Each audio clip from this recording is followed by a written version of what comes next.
विधानसभेत लक्षवेधी उपस्थित करणारे विधानसभा सदस्य वारंवार गैरहजर राहत असल्यामुळे मंत्री उदय सामंत आक्रमक झाले।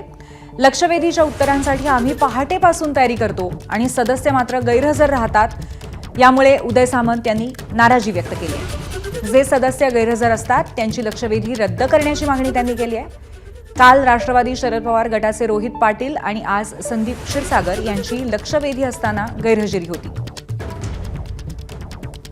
सभागृहामध्ये असावेत किंवा नसावेत हा त्यांचा वैयक्तिक प्रश्न आहे, पण सकाळी 7 वाजल्यापासून ही ब्रीफिंग सुरू होतात। आज चंद्रकांत बावनकुळे साहेबांना देखील ते दिल्लीमध्ये होते, परंतु 9:45 ला त्यांची लक्षवेधी असल्यामुळे ते दिल्लीत नाही इथं पोहोचले। मी अर्जुन भाऊंचं देखील मनापासून कौतुक करतो की 9:45 ला सभागृह चालू असताना त्यांच्यासारखा ज्येष्ठ आमचा एक विधानसभेतला सहकारी इथे येऊन बसतो। आता ही 2 नंबरची तुम्ही 3 नंबरला घेणार आणि परत 10 नंबरवरनं परत 2 नंबरला येणार।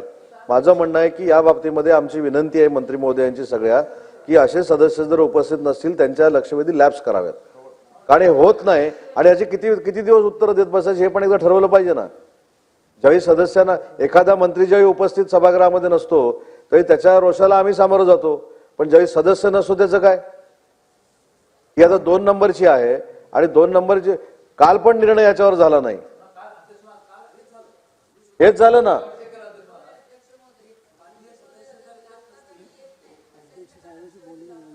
तुम्ही अध्यक्षाच्या कारण टाकून लक्ष करा। मान्य अध्यक्षांशी चर्चा करून करूया। अध्यक्ष महोदय, गेले 4 दिवस हेच चालू आहे आणि आपला आदरपूर्वक या ठिकाणी उल्लेख करून सांगतो की आपल्याकडनं कायम हेच होतंय की अध्यक्ष सन्माननीय अध्यक्षांना विचारतो आणि सांगतो, ते काही 4 दिवसात झालेलं नाही। एबीपी माझा, उघडा डोळे बघा नीट।